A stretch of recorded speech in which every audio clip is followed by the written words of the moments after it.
प्रदेश में निवास करता है। यह भी सच है कि देश के अंदर कृषि योग्य कुल भूमि का केवल 11% उत्तर प्रदेश में है, और यह भी सच है कि देश के अंदर खाद्यान्न उत्पादन का इस 11% भूमि पर हम लोग 20% से अधिक खाद्यान्न उत्पादन कर रहे हैं। लेकिन मेरा ये मानना है कि उत्तर प्रदेश की भूमि की समतलीकरण को देखते हुए, उसकी उर्वरता को देखते हुए, जल संसाधन को देखते हुए अभी इससे 3 गुना अधिक उत्पादन लिया जा सकता है। लेकिन इसके लिए हमें कृषि शोध और विकास को आगे बढ़ाने के लिए पूरी प्रतिबद्धता के साथ आगे बढ़ना पड़ेगा। याद करना कि दुनिया के अंदर विकसित वही देश हुए हैं जिन्होंने अधिकाधिक शोध और विकास पर ध्यान दिया। वे अलग अलग क्षेत्र में हो सकते हैं।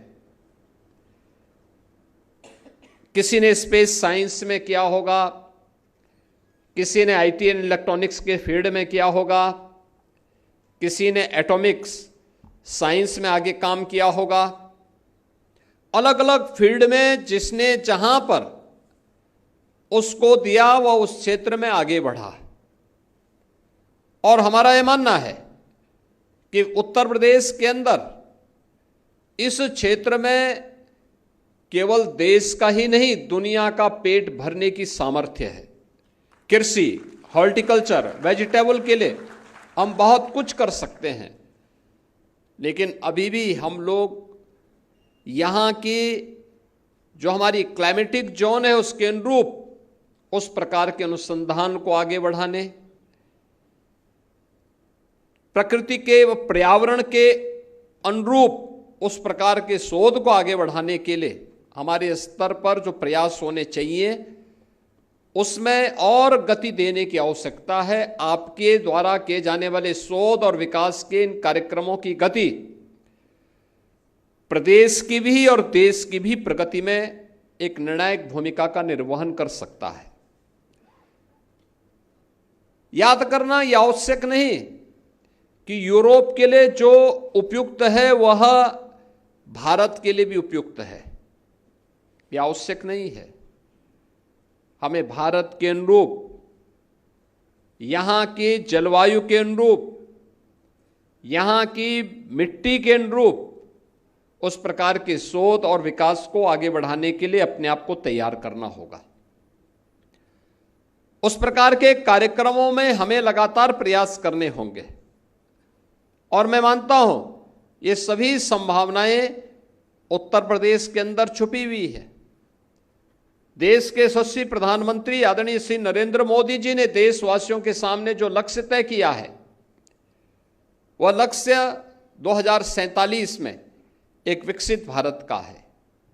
स्वाभाविक रूप से विकसित भारत के लक्ष्यों को प्राप्त करने की दिशा में राज्यों को भी अपनी अपनी भूमिका का निर्वहन करना है। राज्यों की उस भूमिका के लिए हमें विकसित उत्तर प्रदेश बनाना है। विकसित उत्तर प्रदेश बनाने के लिए हमें उन सभी क्षेत्रों में अपनी उन संभावनाओं को तलाशना है।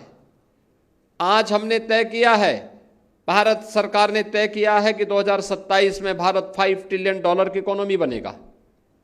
हमने तय किया है कि 2029 में उत्तर प्रदेश को $1 ट्रिलियन की इकोनॉमी बनाएंगे। ये लक्ष्य है।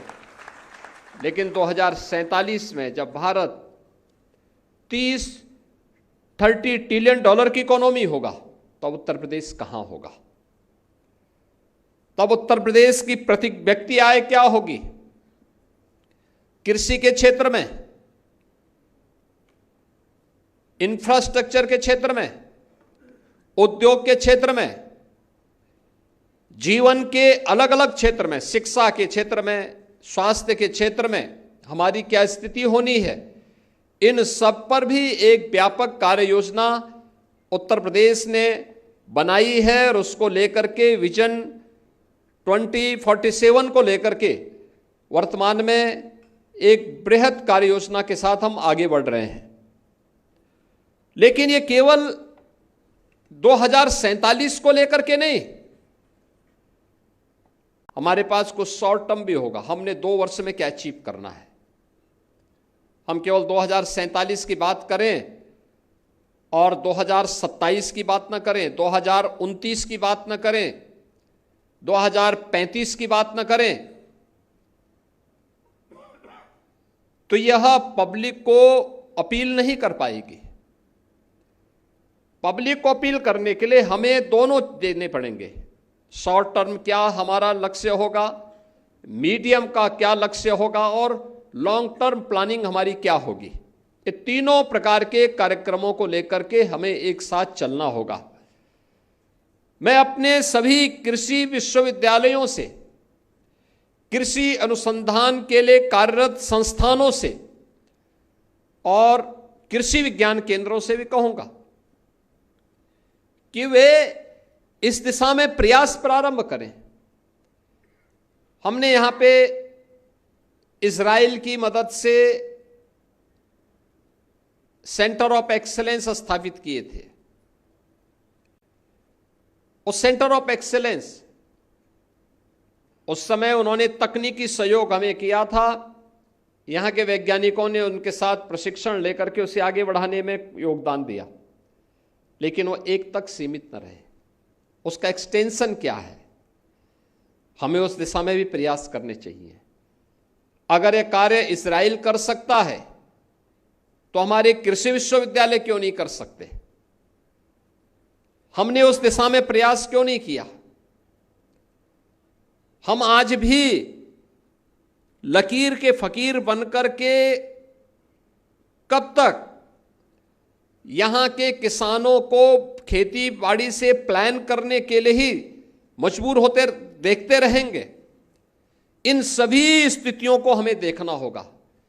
दूसरा, हमें उस फील्ड को भी तलाशना होगा कि जलवायु परिवर्तन के जो दुष्परिणाम सामने आ रहे हैं।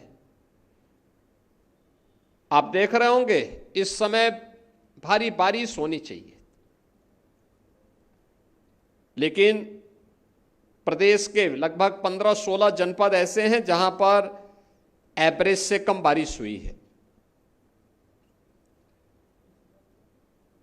अगल बगल के कुछ राज्यों में जहां पहले बारिश कम होती थी वहां भारी बारिश हो रही है। इन स्थितियों का सामना हम कैसे कर सकते हैं? कैसे हम लोगों को तैयार कर सकते हैं? बहुत बार किसान इंतजार करता रहता है, बारिश होगी बारिश होगी, तब हम धान की रोपाई करेंगे, तब हम इस फसल को लेके आगे बढ़ेंगे। और अंततः होता क्या है, जब हम देर में, अगर कोई भी फसल 1 महीने लेट होगी तो ये मान के चलिए कि बीज अगर वही पुराना है तो लेट होने का परिणाम क्या है, उसकी 30% तक प्रोडक्शन पे भी असर पड़ता है। हमने क्या लेट वैरायटी के लिए उसको तैयार किया,